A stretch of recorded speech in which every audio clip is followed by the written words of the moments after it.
So inilah dia motor baru Merdeka Honda ni. Kau jauh kan? Bang, Merdeka Honda ni sebenarnya baunya macam mana ni? Kalau korang nak bau macam kawasan-kawasan peperangan antara Portugis dan Melaka, korang try ni. Ada bau gunpowder. Bau yang macam seruk macam tu ke? Belum muncul. Ada bau tempat sirih. Ada bau bunga rampai. Kalau korang nak buat bau Kesultanan Melaka yang dulu-dulunya, inilah dia, perfume dia. Ini boleh dikatakan sejarah yang dibotolkan. Dalam satu botol? Ya. Harga berapa yang satu? Harga 389 je. Mahalnya. Mahal memang, mahal. Kita ni handcrafted. Handcrafted dari aku sendiri lah. Satu persatu aku memancungkan dia.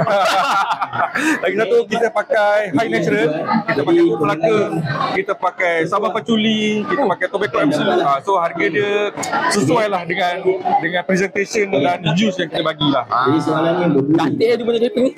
Ini buat ikat sendiri ke apa? Yang ni aku ikat malam-malam ikat kat rumah. Tak adalah, yang ni dibuat oleh pembuat tanjak lah. Yang ni memang pembuat tanjak yang buat sendiri tanjak ni. Sama tak? Tapi kalau mahal sini, tak kenal yang lain tak jangan promo bang. Okay, kalau nak promo, korang kena datang sendiri. Kita ada buy one free one untuk 20 terawal. So hari ni hari Sabtu dah habis dah. Esok korang datang, esok pagi-pagi datang.